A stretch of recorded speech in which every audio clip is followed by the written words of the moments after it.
Alright guys, Michael Joseph Harris here. I have a video to share, some great insight for you guitar players who want to learn how to play over jazz changes better, really. It all comes down to how you see the 2-5-1 progression, but in this case, it's really just seeing it as 5-1. And we're going to do C major and the relative A minor today, and you can apply this method all over the neck for all keys.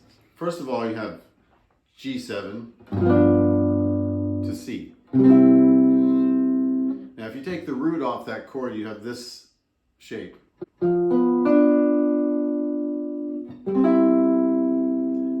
That's the first thing that's very important, to know that shape. And then oftentimes in jazz and blues and other kinds of music, you have this kind of sound. A flat 7, G7, C. So we use these smaller chords. Right?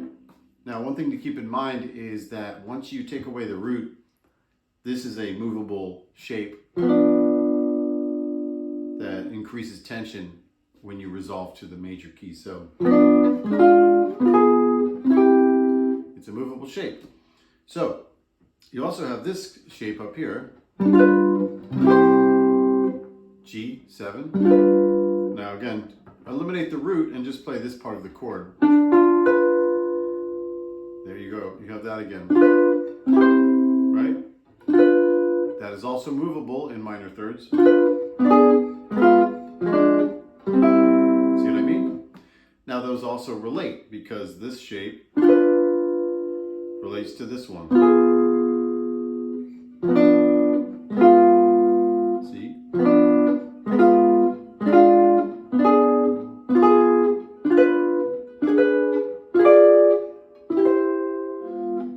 So it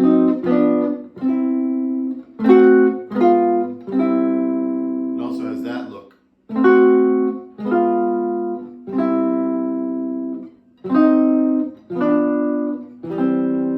Again, we're seeing that as A flat 7, G7, C. All right? Now, you'll have to know and learn all of the different places to play that C major chord. That's important. C major is relative to A minor. If we play it up here in this position, we have this shape. Now, this shape is from, this would be here. There's your G7. Some people call that the D shape, the D7 shape, because it's like this. But we're doing it up here, G, resolves to C. So if we use that shape and move it, there you go. So now we can go, right? Now it's here if we go. This also works for A minor. All right?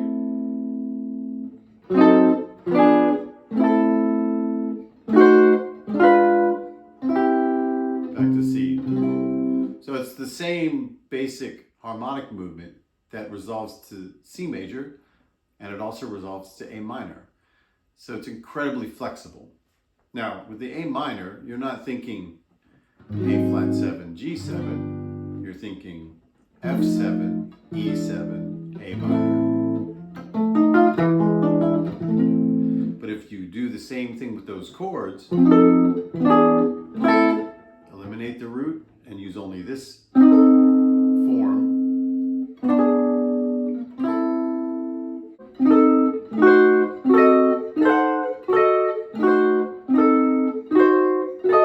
see? This is equal to this. So like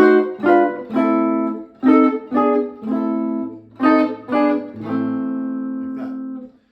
So you have tons of variety. Now let's talk about moving around a little bit. So first, let's go back to the C major. Now you have A flat 7 to G7 to C.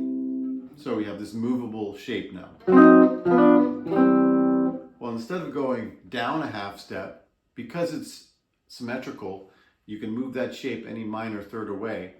You can also go up a step to go to the G7. So here's that A flat 7. And then we go up a step. And then we resolve to C.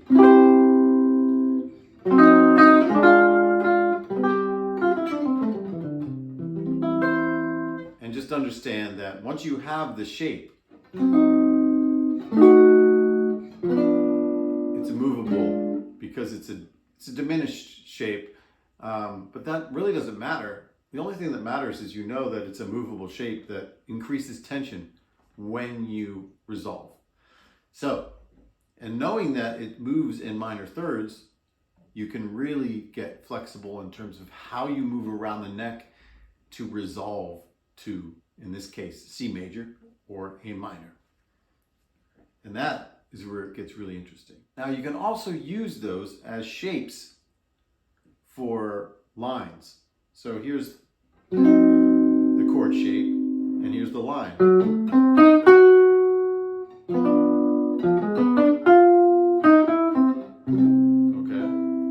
Okay. Again, you can go a half step down, or I can go a full step up.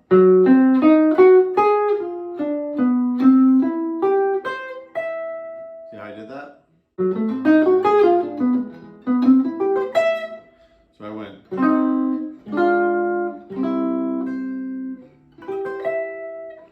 You always have to find where that major chord is. That's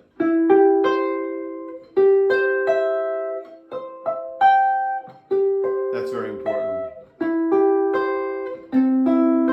Once you have this movable shape, it sits in certain places that you can get used to.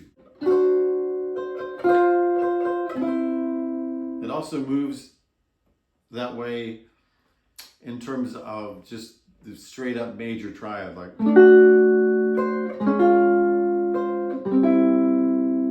what I mean?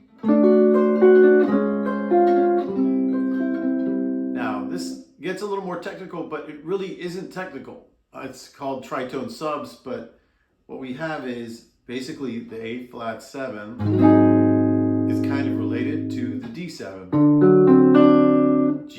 G7 is related to D flat 7, and they all resolve to C.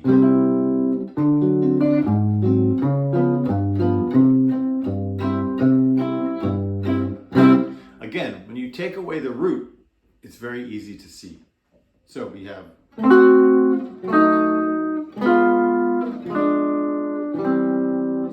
D, A flat,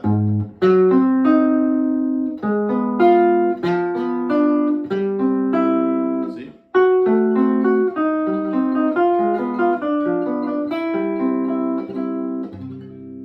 And again, you can still hear it even with just straight up major chords.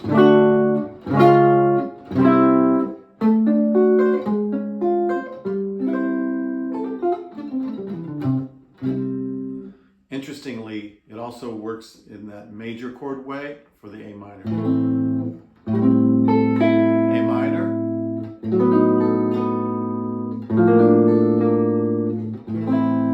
Like that. There's that shape again. But I can also just use straight up major chords.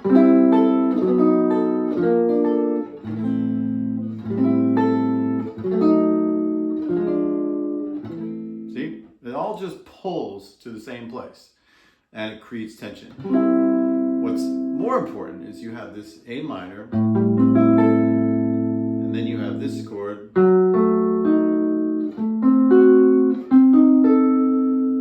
then this one. See? Now you can also go, instead of here, you can go.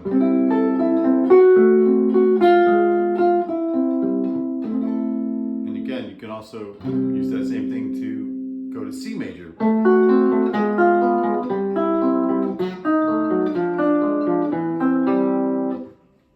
Voila! It's the coolest thing, isn't it?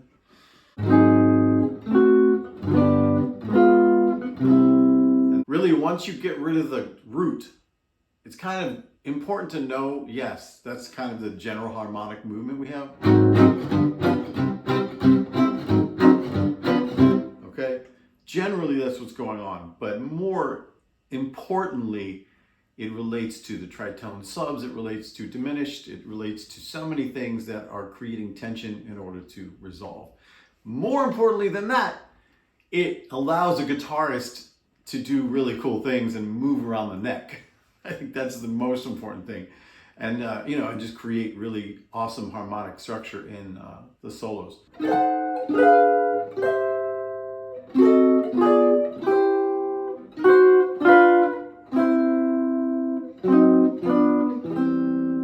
Aha. Okay, so now we have this shape. And we add this. For the G7.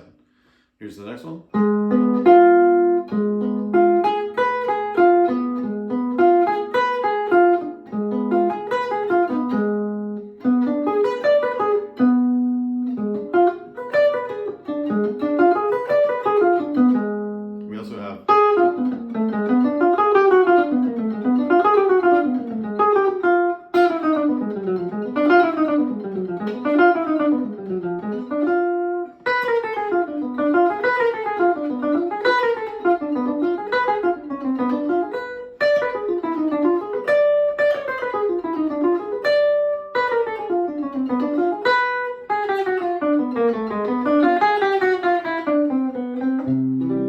We also have this.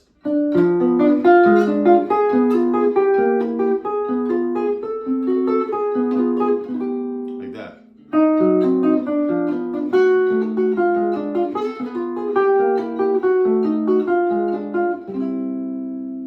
Very nice, right? A minor. So A minor.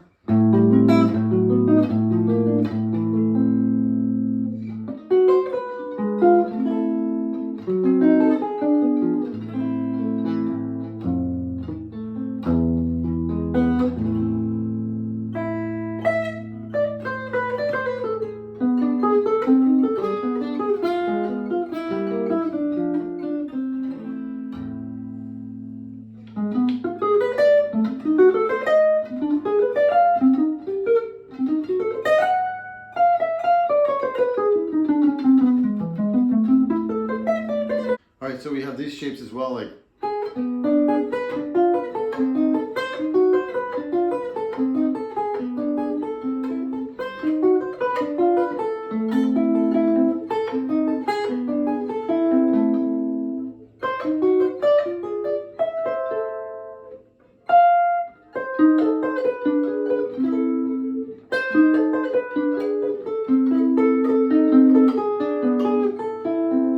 that's a really nice one there.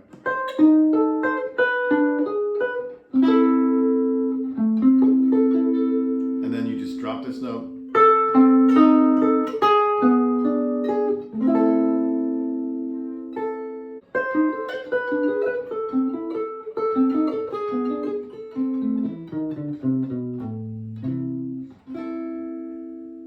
All right, that's a little intro to the idea, and I hope you liked the video, and I hope it applies to your playing. I hope it helps you. It certainly makes guitar playing more fun, in my opinion, and I hope you agree. If you do, hit like, and don't forget to subscribe, and also hit the little bell notifying you for next videos coming up. I'm going to try to keep some of these guitar tutorial things going on my new YouTube channel here, and look for more content coming soon.